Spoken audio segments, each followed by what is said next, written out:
On air, Google Hangout live. What's up, everybody? Welcome to the Hangout today. We got a kind of a bittersweet topic, something that affects all of us as Amazon sellers, which is the account suspension issue. And it's happened to some of the best sellers in our group. In fact, some of the top sellers that have ever come through our group, it's happened to. So it seems like it's one of those things. I know it's one of the big fears. So I've got Garry Ray joining me today, who's one of these sellers. You guys know Gary's story. If you're brand new to the group, Garry, I don't know what kind of volume you guys are at. I know you're over $1 million in sales. Do you know where you guys are at right now? Yeah, we just passed the 1.6 million mark. It's lifetime, right? Over 2 years, yeah. Over 2 years. Okay, cool. Let me got the phone ringing here. So, well, here's what we want to do today, guys. This Garry has I mean, you guys probably saw this post in the group. Garry and Kimberly had their account suspended for an inauthentic claim.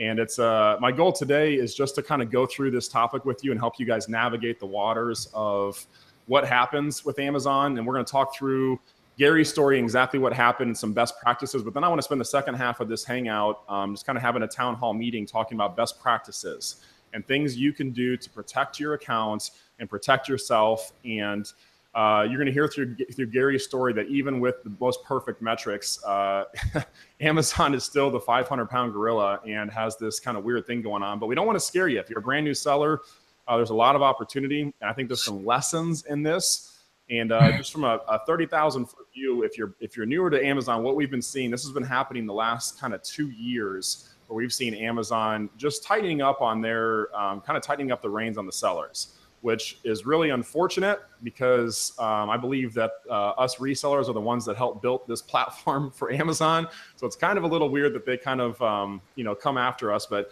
anyways, Garry, I appreciate you being on. I know this is fresh for you and Kimberly, and it couldn't have happened to better people. I mean, you guys are salt of the earth people, good friends of ours. And I mean, you guys have been extremely successful by all means on Amazon, and you have a squeaky clean account. So it's kind of crazy that this happened to you guys. But do you mind? I know we don't want to get sucked into the full story, but do you mind just giving us a quick rundown of kind of what happened? Yeah, sure. I'll be glad to.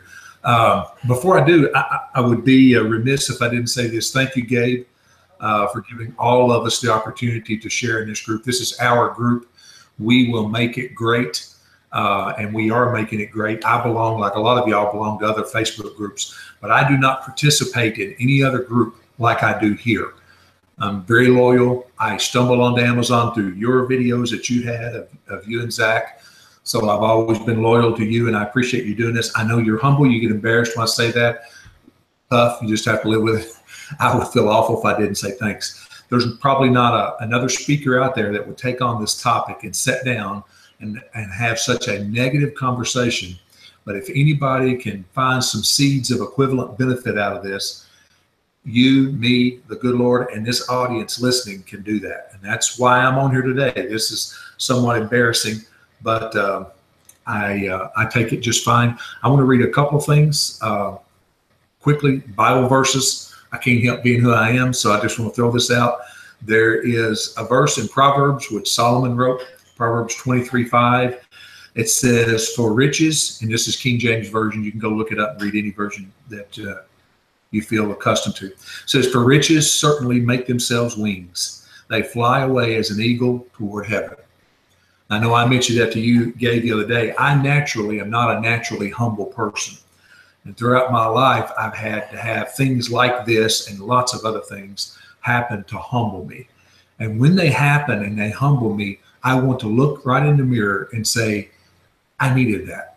I needed to be humble. I need to make sure I don't get, as Southern grandmothers would say, too big for my britches. But seriously, to the Lord, I want to make sure he never sees me get, and I do. Us humans, we're really bad about this. We're successful. We make money. We get big. We think we're something. We see it in politics like crazy.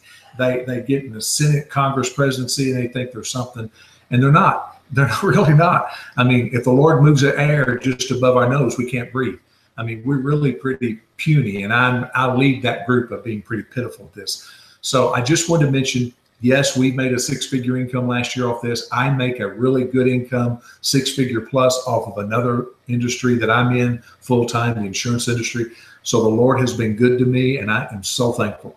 But I don't want to pass up this opportunity to be humbled and to say, thank you, Lord, I understand where all this comes from. You can shut anything down at any time, and I want to be grateful. So Proverbs tells us real carefully to be careful that our riches can take wings and fly away. They can fly away through taxes. They can fly away through all kinds of ways. They can just fly away. So our riches need to be in heaven, and we need to make as much money as we can on this earth and then do good with it. I'm all about making lots of money, and then you do good with it.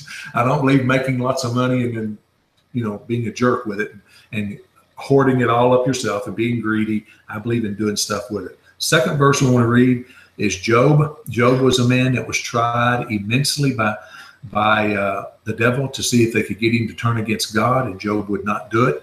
All Job's friends told him to turn against God. His wife told him to turn against God. Job wouldn't do it. But here's a verse. Job 3:25 says, for the king which I greatly feared, for the thing which I greatly feared on me, and that which I was afraid of is come to me. Now you could paraphrase that and say, that which I feared most has besought me.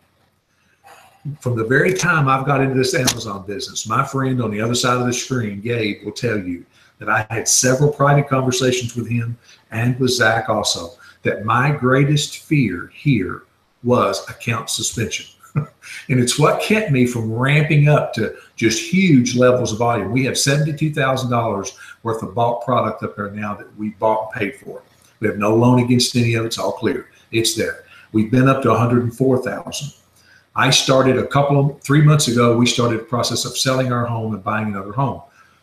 And through that process, I told a lady who works for us, Sandy, I told her that I was going to have to cut back some on the buying because I didn't want to get up into that 100, 150,000 range. I said, because if I get account suspension while I'm going through all this moving process, I'm not going to like that.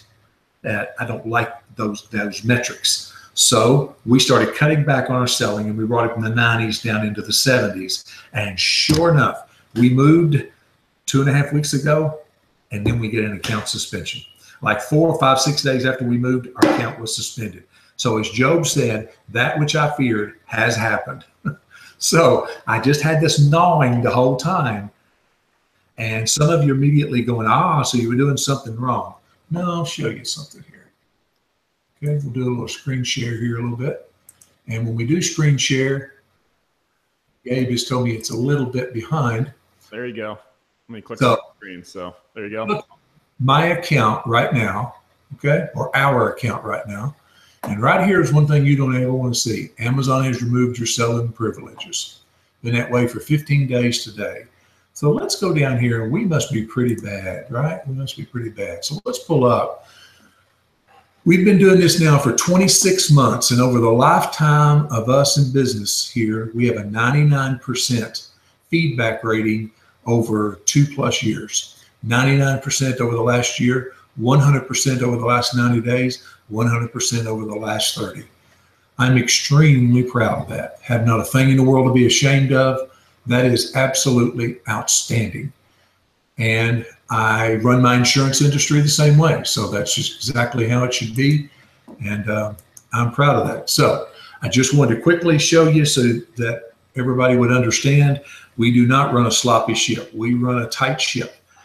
And bad things can happen. And in our case now, it has definitely happened. It's been 15 days today. So here's the facts of simply what happened. Real quick, Gary, can I cut you off real quick? Please, go for it. I just want to, before we get into the story of what happened, I wanted to cover real quickly the different types of suspension, just so you guys know. And then again, the goal for today, through Gary's story, is for you guys to learn some best practices and things to do to prevent this. So again, this is kind of a morbid topic, but it's a real thing, and this isn't something to be scared of. One thing I want to frame this with too, Gary, is God has a weird way when he closes a door, he opens up a window or another door or another opportunity. So sometimes, and this is going to be a theme you're going to hear today through Gary's story. And you already mentioned humility, Gary, that, I mean, you might, I don't know if you guys know Gary, you might think he's one of the most humble guys. Gary, I know you think you have pride and things like that, but this really is a humbling experience. But right off the bat, you mentioned metrics. So this is the first question. And you and I both have a common friend that you've been working with through the reinstatement process, a professional that's kind of helping you through this. And I had a conversation with him offline before the Hangout today. This is a person that's done 100+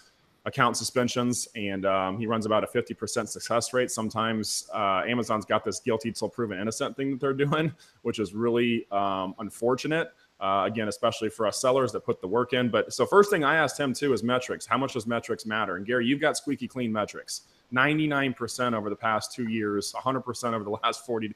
You can't get better metrics than that.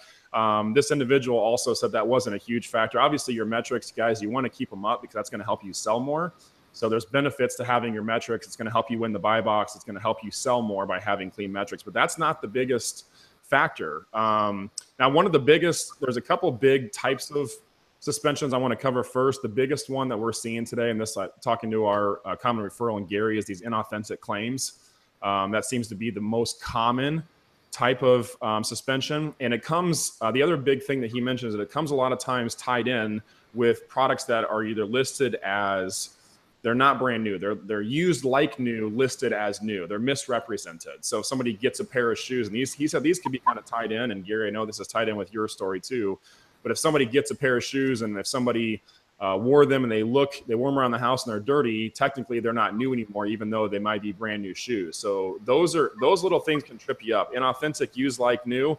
And the other big area of concern right now is, and this is what he mentioned, is the luxury brands. So Nike, obviously is a big red target right now, and they've been coming down hard. So if you want to just avoid Nike for the time being, I think there's opportunities to both sides of these, but then any other luxury brand. So Coach, Vera Wayne, stuff like this, super high-end luxury stuff that's easily counterfeit. That seems according to this expert, that seems to be what they're targeting. So I think that's one area. If you're a new seller, you could just avoid the high-end stuff just for the beginning stages, at least till you learn it. And then the other big things that he mentioned, and Garry, I want to get into your story, are kind of preventative things, is just having clean invoices. That's so important, he said, in this process. And then also responding to all notifications, just being right on top of stuff, just like you guys have done, Garry. But all these things, I'm just kind of giving you guys some context. These inauthentic claims, I know this is what happened to you, Garry. You guys have clean metrics, which is why this is frustrating. And you responded immediately as soon as this happened, and you've proven your case. Do you mind just telling us the quick story of how this happened? Yeah, thank you, and I'm glad you had a chance to talk with him. He has really helped us tremendously. We had 4 ASINs that we received our suspension letter on July 19th on a Wednesday. It's 2 weeks ago yesterday, 5:30 a.m. 3 of them were Nike and 1 of them were Vera Bradley. These 4 products were sold over a 6-month span to 4 separate people. So the first thing I looked into was trying to figure out did one person buy them or anything of that nature to trigger this? Nope. Here's what also was very difficult. They were inauthentic claims on all 4 of the items, but we had never received, and still haven't, received an inauthentic claim on any of the 4. And I hesitate there for impact. We get suspended for 4 inauthentic items that we have never received notice that anybody ever complained they were inauthentic. Now here's what else is. These are factual points I'm pointing out here. Another fact. All 4 of these items, the 3 Nikes and the 1 Vera Bradley, they are all 4 currently owned by customers in America. They were not products that the customer complained, I don't want a piece of junk, give them my money back. They bought the product, they kept it, they never complained about the product. Right. And the Amazon never notified you that they had a problem. They just suspended. No warning, no way to be able to do anything till we get the suspension letter. This is crazy, man. Here's the other part. 2 of the Nikes were previously sold, returned back. Now, any of you big shoe sellers out there, like I looked last night, already this year, we've sold 3,560, I believe it's 3,560 pair of shoes this year, just this year for the first half of this year. So we sell a lot. We're heavy in shoes. Okay. Yep. Shoes are the most returned item on Amazon because of fit. People get them. They're a little too tight, narrow, long, whatever, short. People return them. So you have a lot of returns on shoes.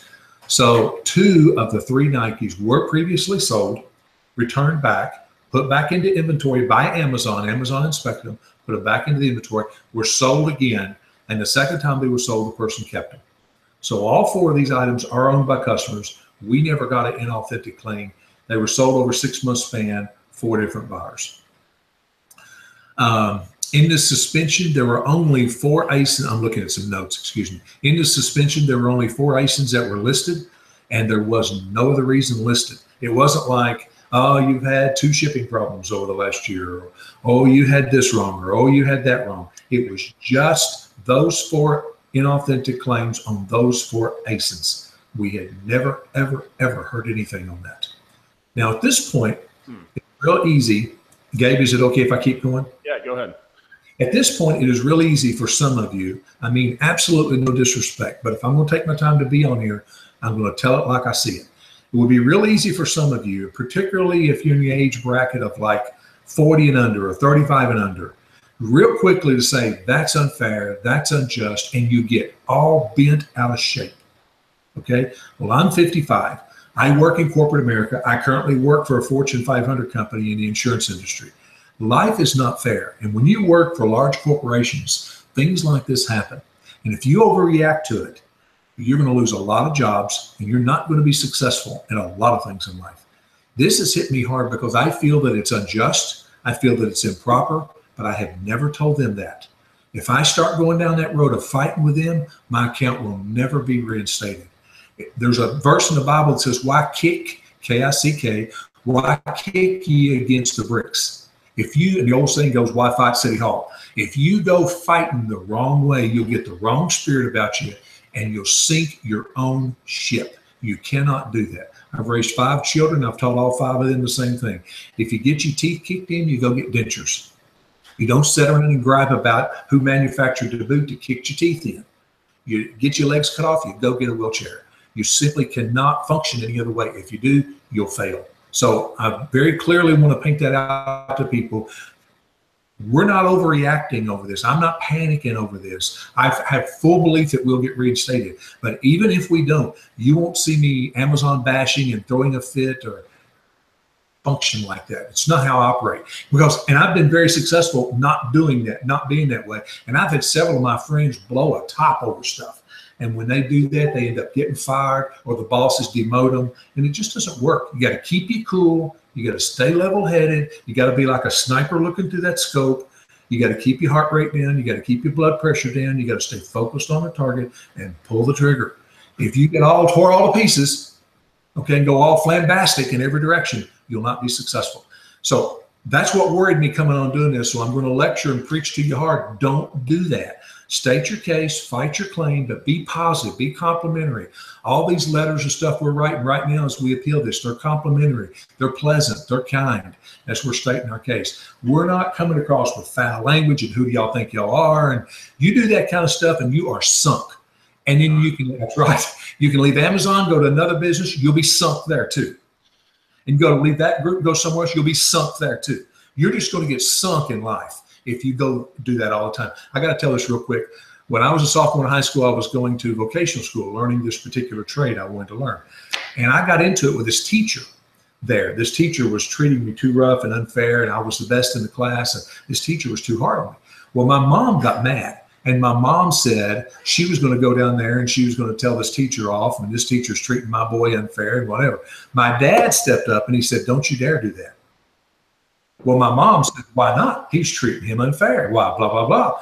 And my dad said, you think he's not going to be treated unfair most of his life? Said he's 16 years old. Let him learn how to deal with it. And I never will forget standing there in the kitchen, 6'2", standing there in the kitchen. And my dad said, son, you're just going to have to learn how to deal with it. Life's going to do this kind of stuff to you all the time. So you need to get somehow or another, you've made that teacher mad. You've made him look bad. You're a show off, a smart aleck. You need to go back down there and be humble and continue to get your education. And he told my mom, her name was Jaretta. He said, and Jaretta, Sue, you're not going to go down there and bail him out either. Folks, that is exactly the right thing to do. Life is going to be unfair. And when it's unfair, if you blow a gasket, you're going to be eating your feet most all the time. Keep you cool, stay focused, defend yourself, but have some class about you.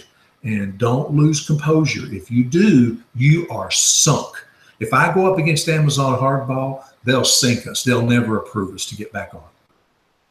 Man, Gary, this is rich. I knew this would come out today. I didn't know exactly what was going to come out of this conversation because there isn't a resolution to your case yet. But Kevin just said in chat, this is great advice, and I will echo that. I'm exactly that person you're talking about. I'm 34 years old. And my first reaction was like total frustration for you. So what you're saying is, and scripture talks about this too, something, personally, I've been wrestling with this recently. Maybe I'm supposed to be listening to this today, Garry, but scripture talks about praying for your enemies. And Jesus talks about that. I never really got that. I understood it cognitively, but when it would come up in real life and someone would like do, wrong me or my family or do something that was unjust, my natural reaction is to respond.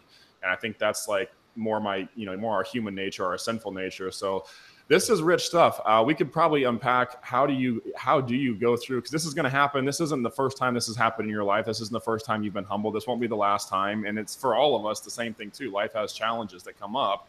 And the first thing that you're saying with dealing with anything like, this could be by all intents and purposes a complete train wreck for anybody else. I mean, if someone were to say, hey, I had $1.6 million business, they pulled the plug. For anybody else, that's a pretty valid reason to lose your lid and get upset. What you're saying is you attract more flies with honey. I think that's like a proverb from somewhere.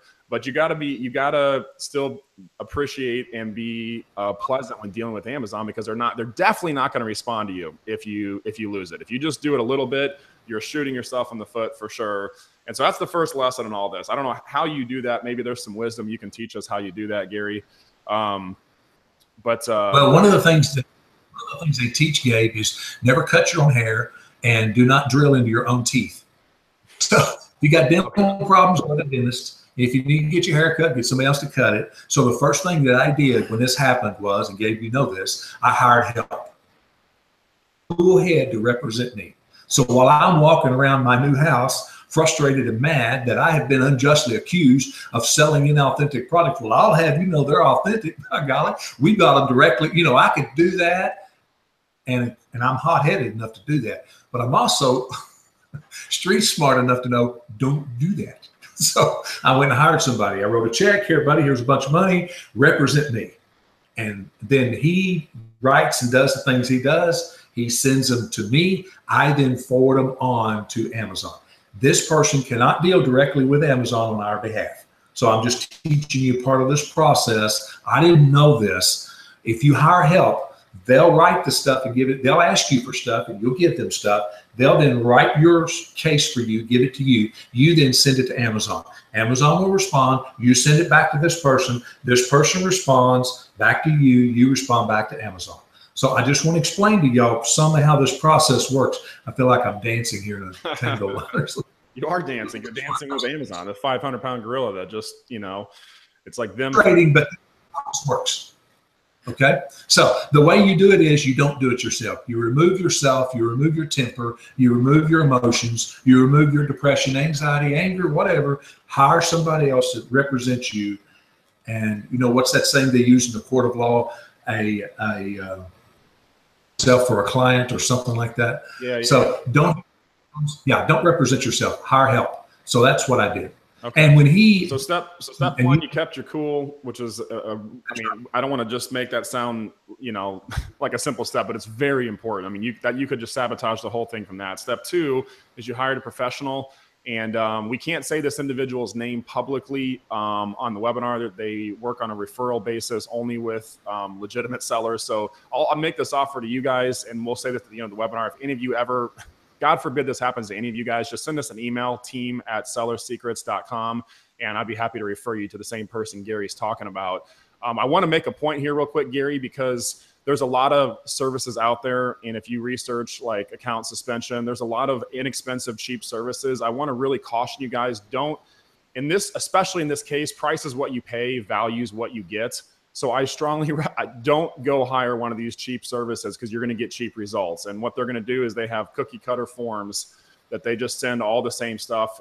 There's a uniqueness to each one of these cases, and that's what some of these professionals know how to do. They'll write your case and plead it for you. It's almost like legal work in a sense. So anyways, if that, God forbid that ever happens, just fire us an email. I'd be happy to refer you to the same person that Gary's working with. But it's important to hire a professional when dealing with this stuff. This is this is you kind of get one shot with this stuff with dealing with Amazon. And if you get in their bad department, there's some things, Garry, you've learned about their suspension department. It's a whole separate department from Amazon. So they're just, I don't know if you want to comment on that. Yeah, we learned that, Gabe. Thank you. I mentioned that yesterday. And I learned some of this through some forums and through some other groups I belong to and other people that's been suspended. So the best way to try to paraphrase this, I guess, and this is not official Amazon representation here. This is just armchair opinions of what we have figured out, me and gobs of other people that's been suspended. There's like 3 separate Amazons, okay? And within inside each one of these, there will be separate pieces.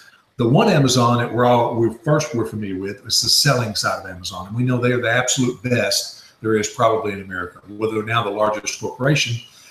Jeff Bezos recently became the wealthiest man in the world, past Bill Gates. So we know how successful that side is. That's the side that sells, Prime membership, easy return policy. So we know that part's fantastic. Second part of Amazon is the seller side, and that's our side. That's where they take products in the FBA warehouses, and they have their own airplanes now to fly products. They have their own 18-wheelers to move products around all over the nation. That's the side that we've all been accustomed to and we love. The whole FBA side of it, it's fantastic. So that's the second side, the seller side. The third side of it is this legal enforcement side. Okay, you don't ever want to meet that side, let me tell you. That side, like these other 2 sides.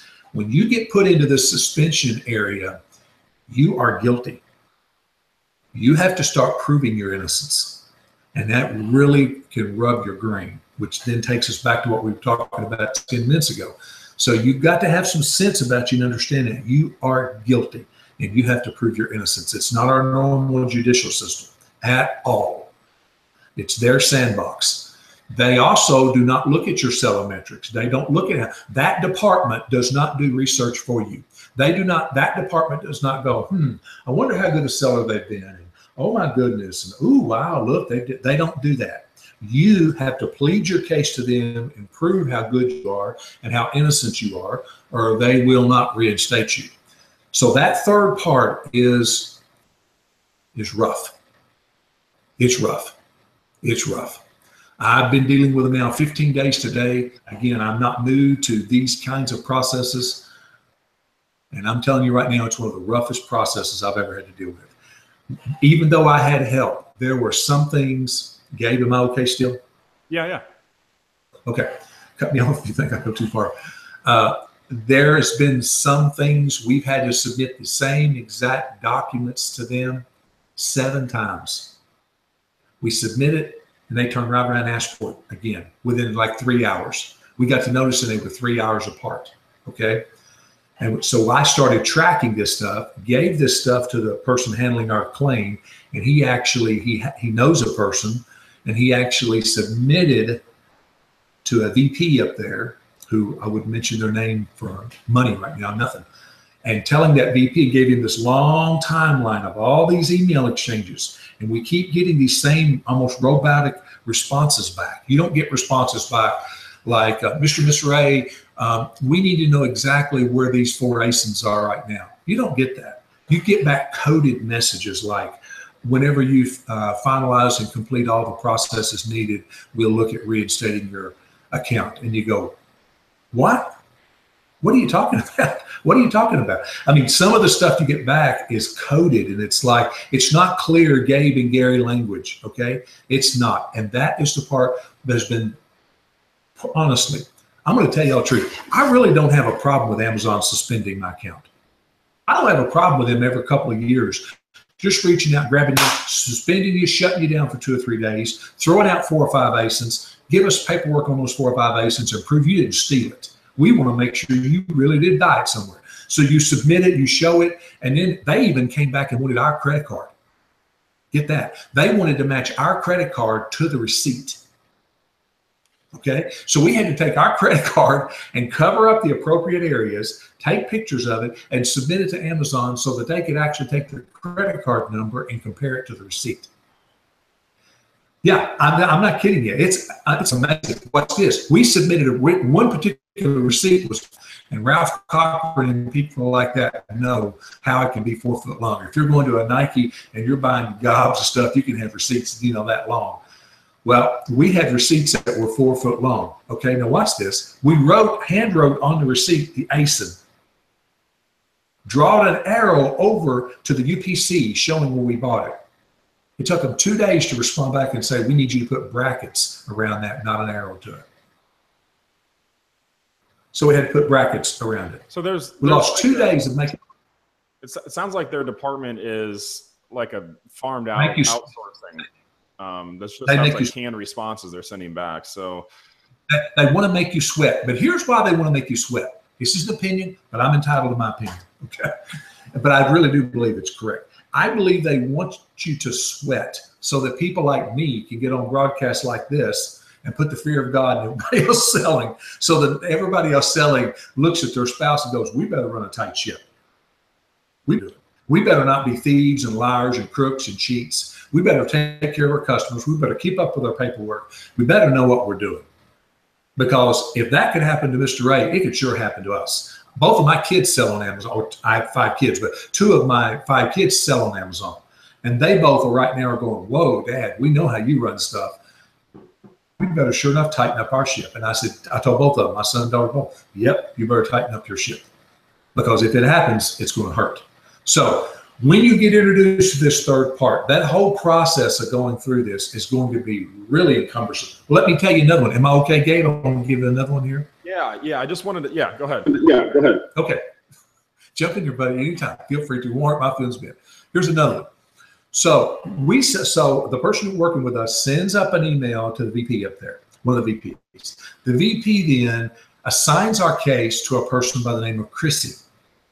We get the nicest letter from Chrissy Saturday morning at about 5:45. I'm reviewing your case. We would like to know XYZ, ABC, PQR. Okay. So immediately I take that, forward that over to the person that's handling our stuff. That person later on that day gave me a letter to send back to Chrissy. Morning, get a letter from Chrissy. I send a response back Saturday afternoon to Chrissy. Didn't hear nothing. Monday rolls around, still haven't heard. Sunday rolls around, I haven't heard nothing. Monday rolls around, haven't heard anything from Chrissy. So Monday morning, I send another message to Chrissy with an update. Still didn't hear nothing back. Tuesday rolls around, didn't hear nothing back. Wednesday rolls around, didn't hear nothing back. Send a message to Chrissy Wednesday. Chrissy, we haven't heard anything back. Is there anything we can help you with? Feel free to call us. Here's my cell number. If there's anything you need, Chrissy, feel free to ask. Could you at least just tell me, Chrissy, are you getting my emails? Nothing. So at 10 o'clock last night, I sat down and wrote a letter back to this VP. I had his email address from this person I'm working with. So I write a letter to this particular person, very complimentary. And I told him, I'm not playing hardball. Chrissy could be ill. Chrissy could have a family emergency, or something tragic could have happened in Chrissy's life. If so, I'm totally understanding of that. But we've now been waiting for 4 days for Chrissy to get back with us, and we haven't heard anything. Could you please look into our account again? And my prayers are with Chrissy. I hope everything is good. At 7:30 this morning, I get an email this morning from another person named Priscilla. Hi, Mr. Ray, this is Priscilla. Christy has had a family emergency and will not be handling your account. That's exactly what I was afraid happened. So Priscilla starts asking me ABC, PQR, 1, 2, 3. So we gave a long response back to Priscilla this morning. And Priscilla right now, as we're recording this, she's reviewing the stuff that we've sent back. Okay, we lost 4 days there of making money just because Chrissy has had something happen in her life and is totally out of the loop and not receiving our emails we were sending. That's the kind of thing, and that's part of, Gabe, why I wanted to do this recording, was I just felt like that if I come on and I told some of this, then if and when it happens to any of my good friends out there, that they would be able to say, okay, this happened to Garry, so it's apparently normal. I don't need to get upset over it. This is part of the normal process. Gosh, I have a hard time. Let me turn this down. A little bit back up. I have to turn your a little bit. I see Linda. We've had some other members of the group that we've had similar things happen to recently. This sounds brutal.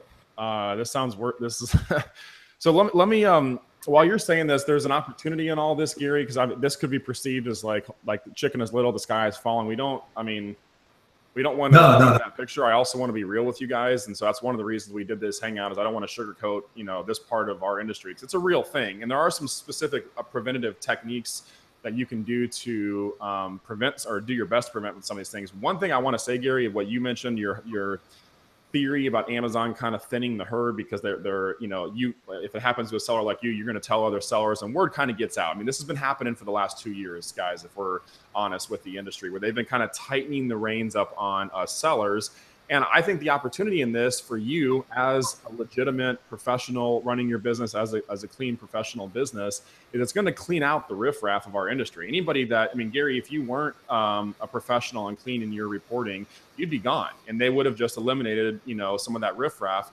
Amazon, guys, you guys got to realize, and Gary, I think you've done a good job painting the picture. This is a mega corporation we're dealing with now. They're not the small startup that they were even a handful of years ago. So you're dealing with the big corporation. This is the part of the bureaucracy that goes with the big corporation. And when you fall in the suspension department, any of you guys that's happened to, it's just not a friendly thing. So that being said, the opportunity is this is going to continue to kind of prune the herd, if you would. And it's going to provide opportunity. If you are a legitimate seller and you do have good, clean invoices and you run a good, clean business, it's just going to create opportunity for you. You just got to stay flexible. And I think that's part of one of the lessons in this. I know, Gary, you guys did a lot of shoes.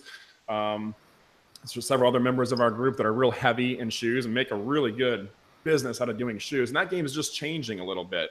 But Gary, let's just talk, in the sake of time, I mean, let's talk through what are some things. There's a couple keys, 2 or 3 keys that you've noticed, things that you would have done differently that used to, even though, and by all intents and purposes, whether it's opinion or fact or whatever, that you are, I mean, you guys have done everything right by all intents and purposes. You've had good metrics. You weren't even notified of these particular products, and Amazon just kind of flagged them. So do you mind sharing? There were some things you shared with me on the phone yesterday, a couple things that are really kind of pivotal looking back that you wish you wouldn't have done.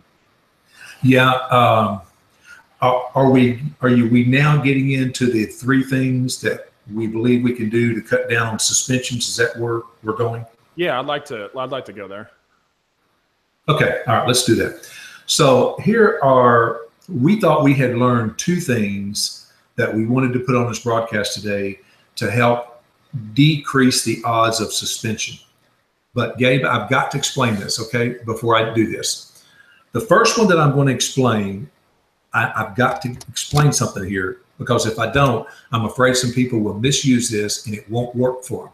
So let me explain this. It has been rumored for a long time. And myself and several people, Gabe, when we were out in San Diego and had the beautiful retreat out there, several of us out there, me and Devin and Linda and Samantha and a whole bunch of us discussed this one. And I never did it. And I wish now I had it. And that was to take advantage of Amazon lending. If you get credentialed enough with Amazon that they offer you to lend you money, take advantage of that. I didn't need to borrow any money, so I didn't. But it has been rumored, and I want to emphasize rumored for a long time, that if you have Amazon lending, that decreases, if you're really good at what you do, that will decrease some of the chance you get suspended. And here's why. When you have Amazon lending, you then have an inside rep at Amazon. You have an actual human being whom you can pick up the phone and talk to, who can interface with you between the suspension department and you. Because if they've lent you money or you're a lending partner with theirs, they're going to want to keep you in business. Now, here's a couple of disclaimers I've got to give. Number 1, don't go hog wild and pig crazy. Okay, as we say down south, if you're not good at managing money and they agree to lend you $20,000 or $30,000, do not jump in there and grab 30 grand real quick and go sink your boat because you're going to go buy a motorcycle or something. Don't do something stupid like that. Okay, and excuse me for being blunt and saying it's stupid, but that would be stupid to do that. Do not take this is Amazon's credit card you're talking about. I know the rates, they're fairly high from what I know. And I've got members of the group who have abused this, guys, and Amazon just takes their payment out of part of how they do their lending. They just take their payment out of your disbursements. So you could get yourself in real trouble with this. I'm glad you're saying that, Gary. But what would you do? Let's say they offer you, $10,000. Would you use 1,000 of it, just buy some inventory, just real casually? Well, I'm going to give credit where credit's due. Our good friend Samantha, which we know she's a huge seller, a lot bigger than we are in the private label world, has her own brand. She's outstanding. She shared with us in San Diego, and if I'm wrong on the amount, she'll see this recording, but I'm still right on the process. She would borrow a very small amount, $100, $200, $400, something small, $500, $1,000, okay? And then pay it back, and then borrow again, and then pay it back, and borrow again, and pay it back, borrow again, pay it back. That interest you're paying in there is minuscule if you do that, if you keep it small. But that builds up your credit with them, that builds up your reputation with them, and more importantly, gives you an inside rep. But Gabe, I've got to throw this out. This is what you can't do, folks. You cannot say, okay, John Doe, I'm on the phone with an Amazon lending rep. The only reason I'm doing this, John Doe, Amazon lending rep, is so that you will be my inside rep in case I ever get suspended. No. Yeah. You do that, you just blow the hole in your boat. Play the game. This is so we can't prove this either. The guys, we want to be clear. This is a hypothesis, but based on the fact that if we owe Amazon money, they're probably going to want to keep us around a little more because they have a financial interest in getting paid back on the finances. So that's the theory. So you're saying, and this is advice, Gary and Samantha, another 7-figure seller, just use the pennies. And I'm glad you said that, Garry, because this is what I do now too. I've even with the business debt, we have like a PayPal balance. I'll put like $100 on and just pay it off every month, just to kind of keep that open. But we don't ever use the corporate credit. This is my personal belief. Some people like corporate credit. It's just different. But I'm glad you said that. So this is a theory. If you get offered, now some people are going to ask, how do you get Amazon lending? I don't think you can apply for it. I think they just send you an email if you qualify, right? Yeah, it's invitation only. You'll be sending an email. It also will be on your Amazon Seller Central page over on the right-hand side. We'll normally show you there if you have an offer. And Will Silvers is in chat here, our resident Amazon insider. He's saying 16.9% if paid on time, 18.8% if paid late for Amazon lending. Oh, gosh. That drives me nuts when I hear stuff like that. I've never cold check in my life. That stuff drives me nuts when I hear people don't pay their bills on time. I mean, let me tell you something. I may not go to the bathroom on time. I may not eat on time. I may not shower on time, but I will pay every daggone bill I've got on time. Let me tell you that. So this is the point is, guys, this is expensive money. We want to be clear. This is not how to get capital for your business. We don't recommend. There's lots of other, if you need capital, I would recommend a lot of other ways to raise capital for your business, or just do the good old fashioned way and just don't take your payouts and just keep reinvesting that money. We've had so many sellers. I could tell you stories of sellers that have started with $100 that have scaled into full-time incomes and 7-figure sales on Amazon just by doing the slow and steady route. You just got to delay it you got to give yourself that season. Could be 8 months to 18 months, probably somewhere in that range, most likely. But anyways, this is just one thing that we believe could help you guys if you get the opportunity. Much money at all to do, and that's why we encourage everybody to, if you get invited by Amazon to take Amazon lending, and I had a lot of invitations and the interest rates kept getting lower every time they would offer it, and I didn't take any of them, and I wished I had them now. I would have had a rep. Number 2 thing, this one is big. This is where we believe we got burnt. Now, we didn't do anything wrong in the sense of Amazon's rules, but we did something wrong, and here's what it is. Okay, fresh, hot off the press. First time on a live recording. Here's what it is. There's a button inside Amazon, and I'll show you here real quickly how to check this button to where you can have your returns automatically inspected by Amazon, and if they meet Amazon's approval, go back into inventory. Okay. Now, this is a button you click on your Seller Central setup, and I'll show you. Years to show, but I'll show you. Now, here's the key. Shoes are the most returned thing on Amazon. A person can put a pair of shoes on, walk around the house, walk out on the porch, or walk out on their stoop or sidewalk. Now they don't fit right. Put it back in a box, send it back. The Amazon rep can take the lid off the box, see the tops of the 2 shoes, and go, yeah, those look good to me. Hey, Bill, did you see that game last night? Man, that's a heck of a game, wasn't it? Put the lid back on and put them shoes back in. And that's what we believe happened. We believe that some shoes got returned, which were dirty on the bottom because somebody had test wore them, were put back into Amazon's inventory, got sold again to somebody out here that was very picky. This person picks it up, sees dirt on the bottom of the shoes, immediately tells Amazon. Amazon didn't tell us, but immediately tells Amazon these shoes are inauthentic. So what we're going to do is we're changing that button in Amazon, and we're having all shoes returned back to us. We're going to inspect them and make sure they're correct before they go back into inventory. I also want to yield to people that are smarter than I am and been doing this longer than I have. I belong to several other groups and some large shoe sellers, some people that we've sold 3,500 pair this year. They 3 times what we have, or 10 times what we have. They, every one, are saying the same thing. They have their shoes returned back to them. Because I believe that is what caused our suspension. We had shoes put back in there. And see, immediately some of you want to say, well, then why didn't you tell Amazon? Why didn't you say, y'all put it back in inventory? It's y'all's fault. You can't do that. Actually, you have to take blame for it in writing. You have to actually say, I'm sorry, I did this. They make you apologize. And if you don't apologize, they won't reinstate you. So we actually had to take blame for this, take responsibility for some shoes being sold, which were, and I wanted so bad to tell them, but y'all put them back into inventory. Y'all were supposed to have inspected them, but I did not. I just simply said, we're sorry. All shoes will be returned to us for quality inspection, and they will be. So that's point number 2, and it is huge, and I believe that's what burned us. If you're selling shoes, it's real easy to try a shirt on and go, nah, it don't fit. Put it back, have no signs on it, okay? It's real easy to take a camera out of a box and go, nah, I don't like it, put it back in the box, return it. But shoes aren't that way. Shoes, you put them on, you're going to walk, and it's so easy to get dirt or lint on the bottom of them, and we think that's what busted us. So, Gabe, whenever you're ready, I'll be happy to show them real quickly on Amazon where this is to do that. Yeah, let's show this because this is one little setting, guys. And again, we've broken this into 3 pieces. There are three things that we think you guys can do. So I'll have you show that. This is go ahead. I see your screen, Gary. We're on. Okay, good. All right. So we're going to go back to the main Seller Central page. Any of you that's got your page open right now, you can follow along with me. Or if not, take real quick screenshots and whatever, and you'll get to it. Okay, here we go. So this is the main seller page, and go to settings. Under settings, you go down to fulfillment by Amazon. Loading, as you see up here. Once it loads, go down to repackaging settings right here. Okay. Now, as you can see, we have it enabled. We actually had to be, most of you, all of you newer ones, that will be disabled. Okay. So you have to actually enable it, which we did. And here it lists all of the different categories that if products come in, Amazon will inspect it and put it back into inventory for you.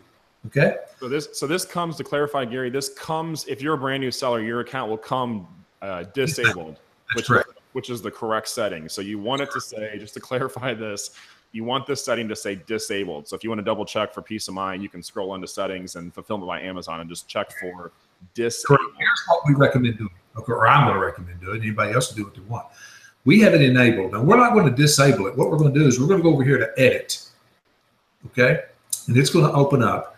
And when it opens up, it's going to have a listing here of all of the different items that it allows to be re-put back into inventory, restocked. And right here is shoes. We're going to uncheck that, but we're not going to do it until they reinstate our account. Okay. So we're going to uncheck shoes. We'll click update. And when we do, they will restock everything else except shoes. Shoes will come back to us for inspection, and we will put back in. So real quickly, take 20 seconds. We're going to go back here to Amazon Seller Central. And as soon as it loads, take 30 seconds. We're going to go back to Seller Central. You go to settings. You go down to fulfillment by Amazon. And when that loads up, you go down to repackaging settings. Under repackaging settings, you can enable it so that they will repackage everything, but you can go to edit and you can uncheck shoes. And when you uncheck shoes, they'll redo everything there except shoes. Okay.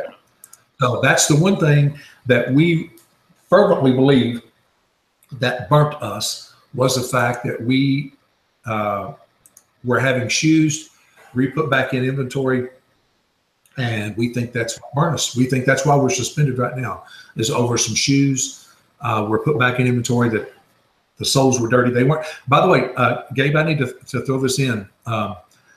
We take pictures of every pair of shoes that we send up. We take a picture of the lady that works for us, Sandy. She takes a picture of every pair of shoes, one up, one down, side by side in the box. Then she takes a picture of the end of the box. She does the next one. She does the next one. She does the next one. She takes the memory card out when it's full. She puts it in the safe, puts a new memory card in, starts again. She only replaces like one memory card every 3 months. It's no big deal. But then if we ever have a complaint on a shoe, my wife gets the memory card, puts it in the computer, finds the date, there it is, and we can show Amazon. So we kind of learned this process from Scott Myers, a good friend, and we take pictures of all high-end stuff, shoes, purses, anything that's of real value like that, we take pictures of it and the UPCs. A lot of you won't be doing that. I recommend you do it. It doesn't take much time once you learn to pop the memory card out, put another one in. You're taking, just to clarify, you're taking a picture of the product and the UPC? That's correct. So each product, you're doing 2 pictures, the condition of the product and then a close-up of the UPC. And then, so these are some other best practices, guys. And this is what, again, I can't say this individual's name, the expert that Gary's working with. Invoices is huge. Obviously, you guys want to keep all your invoices, purchase receipts. I mean, Gary, you guys had you dug through the 4-foot-long receipt and put the bracket. You got to do things a certain way. Amazon's going to ask you to put brackets and things around what you need to highlight. Pictures of the products. This is a second layer of protection, guys. And again, yeah, Scott Meyer would recommend this to all of us, just to take pictures of your products. And Gary, you're saying the UPCs. And then of course you guys have everything in Inventory Lab, so it's probably pretty easy to find this stuff. But yes, it is. I want to show you real quick. That's why I did the screen share. This is pictures of shoes. Okay. Like Sandy took that picture. That is how she takes pictures now of shoes. All right. And there's the UPC for that shoe. Now we have this on every pair of shoe that we have. And if Amazon questions us real quickly, we can show them, hey, this shoe was brand new. If a customer questions us, this shoe is brand new. How do you guys keep track of, like, when she needs to go back through and find these? I don't want to get into the technical stuff, but how does she find this UPC? How does she like label the graphics cards or the cards? Or? Right there, the date. So she puts the date in the picture. Okay. The date, we create we create a SKU for every item we list. Okay, and we put the date in the SKU. So anytime we just do like 0104 017, and that tells us January 4, 2017. So that's in every SKU. So if we have a complaint on one, we just look at the SKU, and the SKU tells us the date that we listed that item. Well, she can pop a memory card in, scroll back to that date, and it literally doesn't take 2 minutes, and you find it. Okay. And by the way, folks, you're looking at a picture of a shoe that they say is inauthentic. Now they say that shoe right there is inauthentic. And here's the UPC of it. In the original Nike Zoom, Stefan Janoski, or how you pronounce the last name. Okay. That is one of the shoes right there. Okay. And that's one of the receipts. That's one of the 4-foot-long receipts right there. Unbelievable. Okay? For 4 days because it didn't have that bracket around it right there. Okay. All right, this is, see there? We had to physically take a computer and put that bracket around it. Okay, that got us hung up. They wouldn't do it any other way. Now there's another shoe that they say was suspended. Okay, and there's the UPC. So we do. So what probably happened is someone bought these shoes. They wore them around the house. They sent them back in. They had a little dust on them. They got put back in inventory, and then somewhere it got flagged as inauthentic. The customer didn't even complain because they kept it. That's the weird thing. That's exactly right. That's exactly right, Gabe. They kept it. And here it shows who bought them and so on and so forth, customer number and whatever. And, they really put you through the ringer on the stuff to prove this. And here it shows it again where we bought it. These were all the different receipts that we had to prove showing that it was done. We can't prove that it was Nike or Vera Bradley, but are you guys going to keep, if and when you get reinstated, are you guys going to keep selling Nike and Vera Bradley, or will you guys stay away from those brands?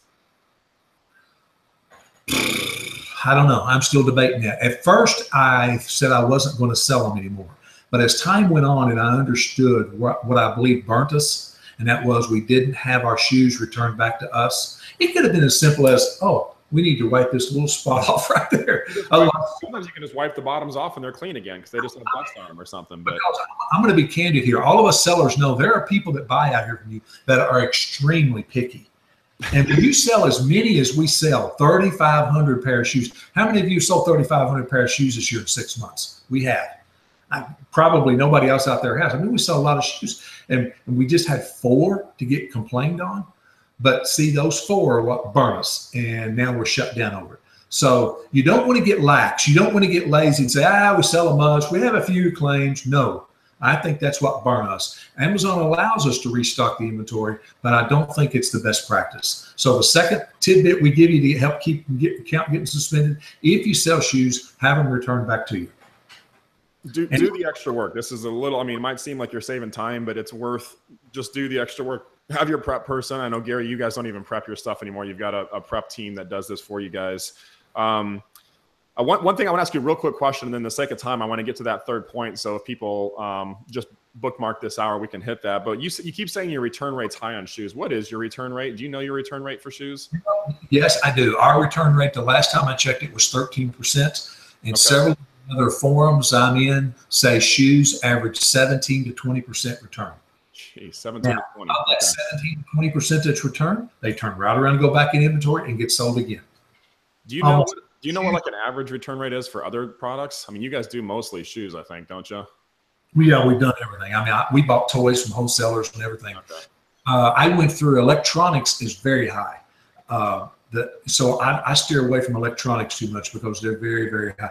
I'm talking particularly electronic cameras, notepads, things of this, not electronics like appliances. Things seem to be good, but they'll run 7 to 9% on a lot of them.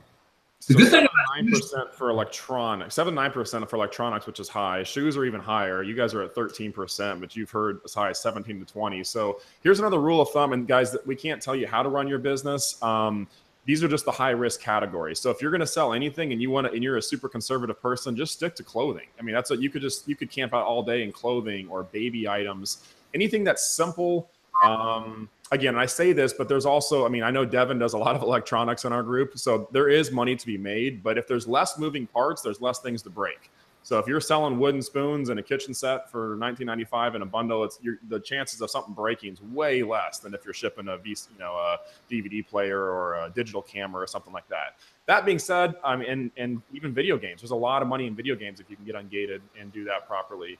But hey, this third thing, Garry, I want to make sure we hit the third point because these were three kind of takeaways. We just learned this third thing this morning. We learned this directly from an Amazon behind the scenes rep. So this isn't rumor. This isn't hearsay. Got this straight from the horse's mouth just this morning. This will be worth the price of admission, especially for you veteran sellers. Newer sellers, less impactful veteran sellers, you're going to be probably surprised at this. Behind the scenes person told me this morning via email, this is a big deal right here. If you have a product that has an inauthentic claim made against it, regardless of what it is, close the listing and have your product returned back to you. That's what we were told this morning, and we didn't do that. On these 4 items that we had inauthentic claims made on, 15 days ago, the day that we got inauthentic claims made against us from Amazon, we should have closed those listings, but we didn't. You're wondering, Garry, why didn't you close them? We didn't have no product in them. These were our one-offs. We bought 1 pair of shoes, listed it, sold it. So we didn't go back and close it. We had no prior complaint on it at all. But when Amazon complained to us, we should have closed it. Now listen to this. We believe that it's possible that our account now has been suspended for 7 days of this 15 days. We believe now, we may be wrong, but we believe it as of right now, that 7 days of that has been because we didn't close those listings. 4 simple listings. We have no product in them. Customers own the products. We could have closed those listings in 30 seconds. And we should have done it. And nobody, it's not like they sent us an email and said, why don't you close these 4 listings? Okay. And a dumb person like me would have said, okay, and I would have closed them. We didn't get that email. Nobody's told us that. And we just learned that this morning via email from a behind the scenes person that works in Amazon and told us, close the listing. If you get an inauthentic claim, close the listing. Now, some of you are wondering, well, Garry, what do I do then? What if I own 1, 2, 3, 10, 20 of a particular item? What do I do?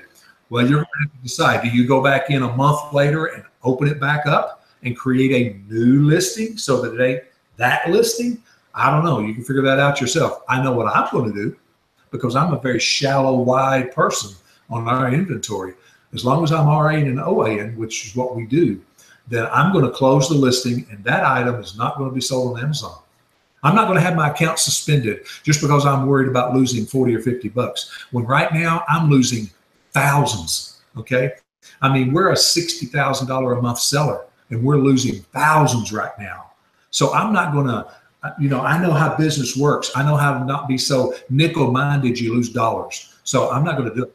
If they do an inauthentic claim, that product's coming back, we're shutting that listing down, and I'll sell it through eBay or I'll sell it some other way and to keep my account clean. So that's the third one. We just learned that this morning. Big deal. So there's 3 things we believe you can do to help cut down the odds of suspension. Use Amazon lending. Have all shoes returned back to you for inspection, and close listings if you get inauthentic claims made on those listings. This is good, Gary. It's a bittersweet because this is happening to you guys, and there's I appreciate you sharing those 3 things, and we'll continue this conversation, guys. As we learn more things about this, I'll probably gather some kind of a resource for the group, kind of best practices for things like this. Will or anybody else, I know you guys are on the inside. Does anybody else know anything while we're on live, good prevention techniques or strategies that you guys have encountered? I'm asking Will, you specifically, or anybody else. That closing the listings thing, I've heard about that for a while. Gary, is it best practice, you think, to close all listings after you're done selling on them, or do you guys just leave them open? Well, you know why we leave them open? Because we have repackaging service. If we sell one of something and John Doe buys it and returns it 2 weeks later, if we close that listing, they can't put it back in inventory. Yeah, okay. You could go, say, and stay 60 days behind all the time. So just once a month, close your listings that are over 60 days. Okay. If you did that every month, you would really, and see, we've not done that. We haven't done that. We've got thousands of listings that are laying there that are open, have no inventory in them, because, we've been selling for, over 2 years, and we're very shallow, very wide. So yeah, this should be closed. Okay. I'm just wondering best practice. Zach taught me that in the early days too. And I don't think it was related to this, but I think it is best practice. But quick question, and then we'll wrap up, guys. Kevin Lepp, do you close a listing off any complaint, or specifically a complaint about being inauthentic? Yeah, good question. Don't close a listing over a shipping complaint. Don't close a listing over, I don't like the color complaint. You want to close the listing if the person is claiming something really serious, and nothing is more serious other than, I took those vitamins and they made me sick and I'm getting a lawyer.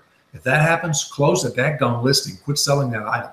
Okay. Or these shoes were dirty, or what? If it's something serious like that, close it. If it's a shipping problem or it's too short, I thought it would be longer. No, don't close the listing. Yeah. Okay. Cool. Well, let me do this. Actually, Gary, I got a unique favor. I've got to go let our UPS guy in real quick. Do you mind? I'm going to leave you with a question. It'll take me 30 seconds to grab that, and I'll come back for questions. Looking back on this experience, I'm just curious if there's anything you guys would have done differently with your account knowing this. And I'll just leave you with this, and then like I said, just give me 30 seconds. I'll be right back. Go right ahead. I'll take care of it till you get back. Go right ahead. Here are some takeaways, so to speak, and I've wrote these down to kind of answer his questions as I go through the takeaways. First off, it's always good to be humble. I started this off by that, and I'll end it by saying that. None of us should ever get so successful or so big at something that we don't deserve to get spanked a little bit. And this has definitely been humbling for us. Although we didn't feel like we had done anything wrong, we now see one thing, and that was we should have had our shoes returned. We should have made sure that our customers are getting a fresh, clean pair of shoes, and that if there's anything wrong with it, it is not sold on Amazon. It could then be liquidated through eBay or some other metric, but not through Amazon.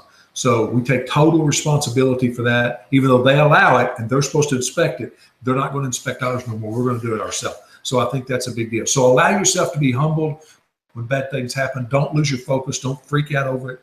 Just get your teeth kicked in by dentures. And that's a good practice to take away from this. Second thing, keep receipts and keep them organized. I was going to have some bins in here behind me so you could see them, but I won't. But right here behind me, you can see these are the receipts for some of the items that we had. I mean, here's the actual receipt. So be sure we have every receipt of everything we've ever bought, ever, in the 2 years. So keep the receipts, keep them organized by merchants. It's a big deal to do. Third thing is take pictures of UPCs and the actual items of any high-end items. Now, I'm okay with you taking pictures of everything, and we're kind of thinking about implementing that in our shop because we have a real good system set up, and it doesn't take much time. Sandy can take pictures just like that. We have 3 cameras in the shop. The batteries stay charged in them, and she grabs a camera, takes a picture, grabs a camera, takes a picture. It's no big deal. So don't be thinking this is some big deal. It's not a big deal. And then if you ever get questioned on a product, you can prove the UPC and the quality of the product when it left your shop. Fourth thing I've already said is have shoes returned. Fifth thing, Amazon lending. I encourage everybody to do that so you have an inside rep, but just don't tell them that's why you're doing it. Six, if you're suspended, hire help quick. And if you use the guy that we all like, you'll have to be referred. And some of you have sent me a question privately and asked, why won't we tell you who that is? Here's why. He gets inundated by people wanting free advice. So we're not going to do that to him. He's very good at what he does, and we don't want to do that. So that's why it's a referral basis only. He doesn't advertise. He doesn't do any of that. And lastly, close listings if you have any major claims against the products. So those are roughly the 7 takeaways that I have from this, and I certainly hope it was worth your time. I love you all, and I just wanted to be transparent, hopefully help somebody. And Gabe, and I'm sure sorry it's a negative issue. I didn't cause it, but I can step out here and help my friends. Linda Wheat had suggested the other day, my good friend, she had suggested the other day that she believes suspensions were higher for people that like to deal in more of the higher end luxury products.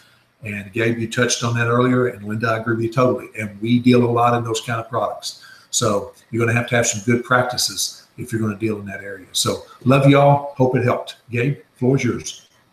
Yeah, Gary, man, I'm grateful for you. This is it's an unfortunate situation, so I appreciate you being transparent and being willing to talk about it. It's kind of like the Band-Aid just got, I mean, you're in the middle. The Band-Aid's been ripped off, and you guys are, you got an open wound in your business, and you by all means could be pissed off at the world and frustrated. And so I'm learning a lot of your just how to treat situations like this from you. And I think we can all learn from ways to keep our cool. And this, I think the big lesson in this, Gary, and I knew this, there's some, if you guys are willing to hang out for just a couple minutes here, I'm going to ask Gary spiritually about how this affects. We talked about how sometimes God will bring you through a season where he humbles you. And in my short 34 years on planet Earth, I've seen that a couple times where he'll knock what I think I'm doing, he'll knock it all down. And in the minute, it's like, wow, this is a disaster. But then looking back on those situations a couple of years later, it's oftentimes during those seasons of just intense heat or when things are really crazy that he's actually just kind of maybe moving you in a different direction, or he's chipping away at your pride or some things that maybe is getting in the way of your relationship with him. And sometimes, actually what I have found, usually it's for my greater good and for your greater good, that we're on a path where we're not, and because we're human, right? We can't always see what our Heavenly Father sees. And, maybe there's something better for us that he has for us. And sometimes he's got to take away one toy to give you a new toy, if you're thinking in the terms of children. So all that being said, Gary, I'm, hearing you talk about this, I think it's a reflection when something happens. This really is the difference. And I've learned this from you and other successful people. There's 2 kinds of people in the world. There's people in the world where things happen to them and they're the victim.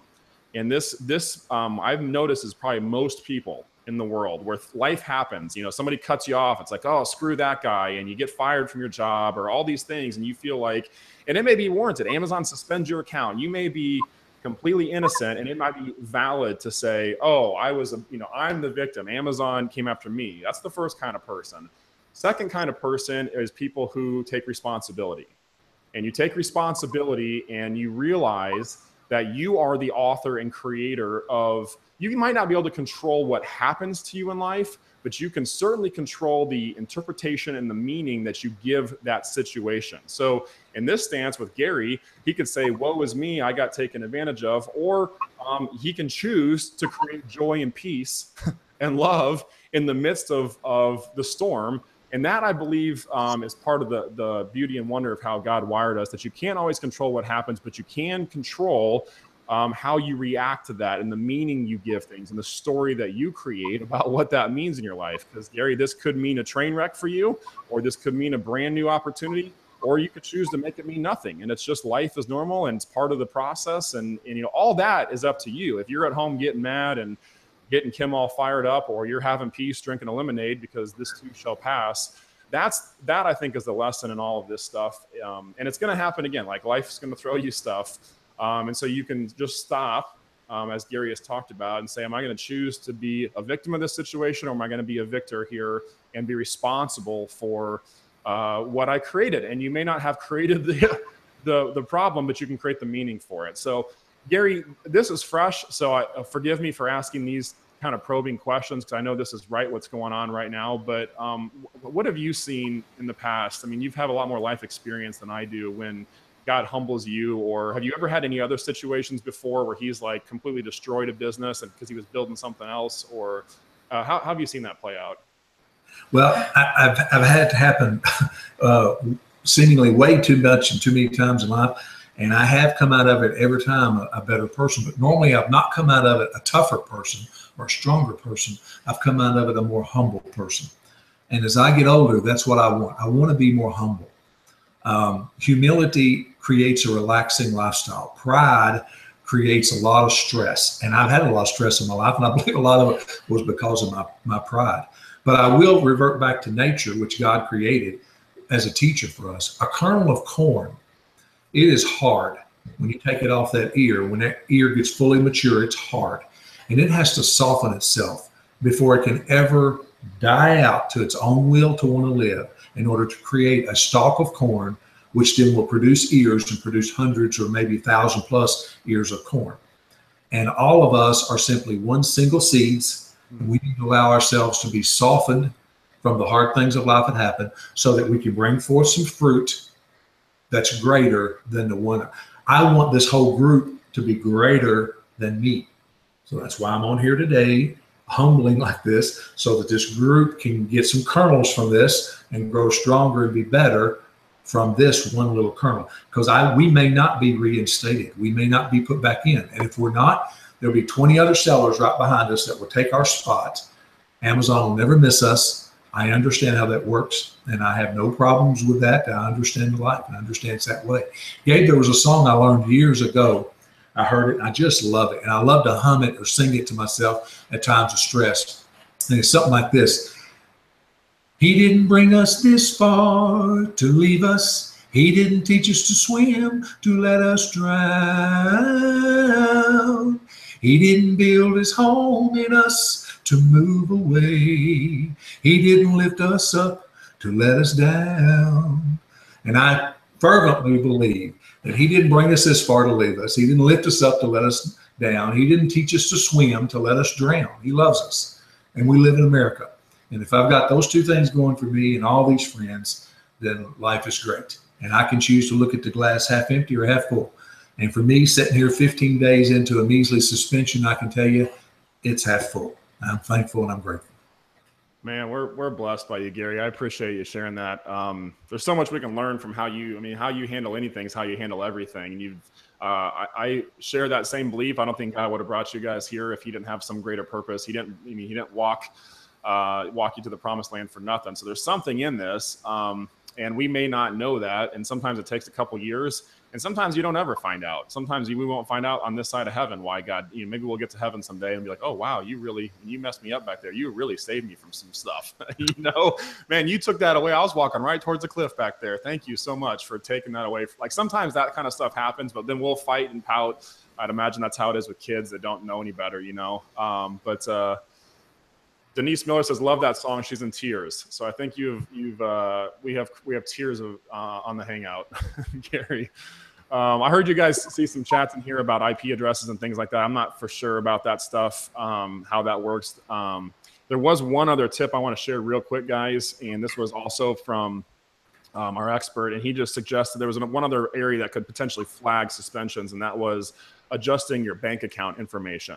So I don't know if you knew this, Garry. He said if you're ever going to change where your payouts go to, just call Amazon support first, and then maybe get an email written so that you have a paper trail of your intentions.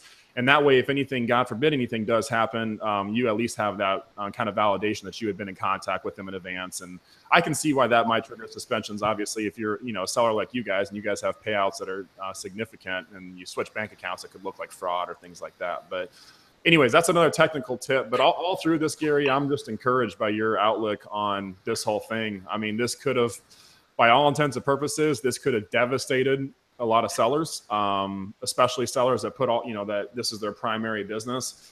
So I love your outlook on it. And scripture says also this too shall pass. So It's been 15 days, but the Lord's eyes, 1,000 years is like a day, and a day is like 1,000 years. So in the grand scheme of things, we don't know the outcome. So I may ask you to come back, and you're either going to get reinstated or you're not. And you've got the best people working on it. So if it's going to happen, it'd be really unfortunate if it turned out the other way. But all through that, though, there's something here. And I love the analogy you just shared, the kernel of corn, because I can relate to that little kernel of corn. That, if you were a little kernel of corn, you might be pretty proud. Hey, I'm hard. Look at who I am. But you can't become the whole field of corn unless that kernel softens itself, like you talked about, which I equate to like surrendering to God's will and saying, hey, I'm just going to mold into whatever you have from me. But it's only through that process, that surrendering, that humbling process, where the transformation happens. I wonder if we aren't made in the image of that. I mean, there's got to be some parallels in all of creation and how we are. So there's got to be something in that from how God has wired us as well. But I found that too, Gary. Of the times of life, I've seen the biggest growth have been the times where I've had to just humble myself and say, God, this isn't working. What I'm doing is not working. Sometimes it's a total, I'm going to get out of the driver's seat and just sit over here in the passenger seat and let you take the wheel for a while, because you're the king of the universe and I'm here to follow that. And sometimes it's in that submission, that humility. Proverbs talks about pride comes before the fall. So pride being the opposite of humility. So I don't know. I just wonder, there's I think if you look at times of growth the most, it has to come from that humility. That's almost like the soil where things grow in. And it's very easy. I'm guilty of it too, Gary, to get proud and, things go well. And but it doesn't take long. God will send a little dose of humility your way if you need it. We need it from time to time, right? And that means he loves us. Yeah. Which Good deal, brother. Well, Gary, I appreciate your time. One thing I probably should have mentioned at the beginning, guys, if you, Gary's been invited as one of our speakers for the summit this year. We had decided this before the suspension had happened. So I think the story is probably going to be a little different down in Louisville. Now that you're going through this, I'm sure your message will be a little bit different. Do you want to just share briefly, Gary? I know you've kind of talked about what you want to talk about at the summit. Do you want to just share briefly some of the stuff you're planning to talk about? I do. I'm going to be giving a presentation down there, and it's going to be centered around Amazon. But I'm going to be giving a presentation about something that you will not be taught in college. You won't be taught in a lot of platforms. And there seems to be a huge disconnect between those people that are successful in life, and I'm talking about the people that blow me away, those people that are successful in life, and those who seemingly have all of the tools, but they're not successful. I mean, there are people out here, Gabe, a lot of people have a lot more tools than you and I've got. And I mean, they're not successful and not happy, don't make much money. They had major education. I don't have any. I've never been to college, but I've made a six-figure plus income for the last 25 years. I'm 55. And yet I didn't get to learn that in college. So I'm going to be giving you, honestly, $1 million piece of advice. When you come to that summit down there, there's a program I've got that I've used to help train. I've got people that work for me in the insurance business that make more money than I make. Okay. They work in my downline and they make more than I make. Okay. So I have a good track record there of some just common sense stuff. And I've got $1 million idea and $1 million something another. That's how I've got to word it. Because if I tell you what it is right now, I'll spoil it. That when you come down there, it's going to be worth the price of admission to learn this. But I will tell you, a lot of the nuts and bolts that you will learn from Samantha, Devin, Gabe, our great friend in Indiana, so awesome right now, Craig and Private Label. Y'all are going to learn more from them than you will from me. But I've got a $1 million takeaway that's going to help a lot of you. A lot of you, what you need help with isn't all the buttons. You need help here. I read some of your groups. I read the stuff you post. Some of you are not going to be successful at anything if you don't change this right here. Love, I'm not trying to be mean, but if you think you can get enough college education or learn how to push all the buttons and make a lot of money, it won't happen. If it was that simple, everybody would do it. So that's not what it is. You got to learn that stuff, but some of you need to learn. If you come to the summit in Louisville, I'm going to give you something that's going to be worth the whole price of the whole thing. If you come down there, trust me, it will be. So you've piqued my interest, Gary, and I get an insider look at this whole thing. So I'm excited to learn from you. I mean, I think your talk alone, any one of our incredible speakers that's going to be down there, we could have a whole 2-day workshop just teaching this. You're going to be incredible to learn from. you've mentioned Craig and the private label stuff. I'll be there taking notes for that. I'm going to have my wife pay very close attention to Craig's talk as well. You mentioned Samantha. We haven't fully announced her yet. I'll share that. It's a little secret. Another secret speaker, Grant, Gary, Sam Crowley. It's just going to be an incredible event. But I'm glad you said that, Gary, because there is a secret. If you've been in this business and you think there's some secret software, or there's a secret shoe outlet that Gary goes to, or some software, or you're looking for that, I'm going to tell you right now, there's a secret. It's 6 inches between your head, and you're going to learn how to tap into that at Louisville. And that's what happens when you get around successful people. And I'm glad you said that, Gary, because a lot of the lessons in this business you can apply to anything in life. And that's the reason why you are successful in your original career, and you're still growing and thriving. And a great sign of a great leader is you have other leaders that are surpassing you in your path. So that's fruit of your labor. And you've carried that. There's some things that you've learned about creating success that you've carried right into Amazon. So it's no wonder you're creating success here. Meanwhile, there are people on the same side, maybe listening to this hangout today, that are struggling in their day job or their other business, and they're struggling in Amazon, and they can't figure out, what am I doing wrong? And then they hear a story like yours or Devin's or Grant's or anybody, and they start comparing. But you learn how to control this. And so we'll get into more of that. Denise Miller says she's so ready. Kevin Knapp. If any of you guys, we're not going to be talking about tickets too heavily. If you want to grab last minute tickets to the summit, just head to sellersummitlive.com.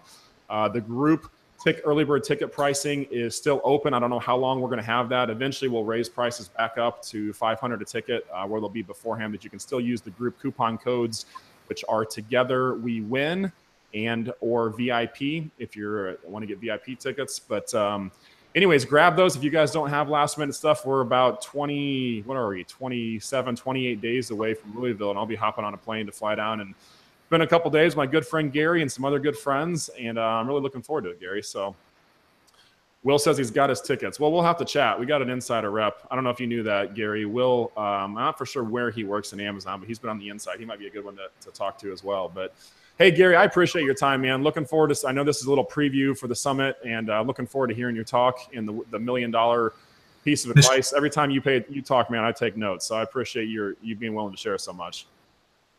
Thank you. You're most welcome. I love everybody out there, and I hope this was of help. That's the whole reason we did it, was to help. Sounds good. Well, Gary, we'll continue, man. If you guys would keep Gary and Kimberly in your prayers, if you guys would, through this suspension process that's kind of out of their hands at this point. So if you would, there's power in prayer. And I know Devin had his church praying for Gary and his family the other day, and our internal team's been keeping them in our prayers. But just do that and support anybody else in our group that goes through this. It's not a pleasant experience. It's just part of it, though. And we didn't want to sugarcoat the underbelly side of this industry. A lot of people would never talk about this topic, and it's real. It happens to the best of sellers. And how you choose to respond to that is really where you go from there, though. And Gary, I've got full confidence you guys, this will bring you to a good place. But hey, Kevin, looking forward to meeting you as well, brother. Will Silver's got his tickets. See you there. Let's see who else we got. Linda Wheats, always a pleasure, Linda. I've been praying for you guys as well. I know you guys are going through a challenging season as well. Denise Miller, appreciate you being on. Emily McAllister, Julie Wiseman, as always, good to see your name and face in here. And if I miss anybody else, but hey, hope you guys have a great week. Gary, we may have to, I know we'll continue this conversation at the summit. Hopefully you've got some good news by then, but we'll have to continue the saga. I'm curious to know how this whole thing's going to end, but trust that there's good that's going to come of this somehow. So, but appreciate you being willing to share, Gary. I know this is really fresh for you guys. So you're welcome, brother. Love y'all. All right, y'all. Have a great day. We'll see y'all in the group. Appreciate you guys. Bye.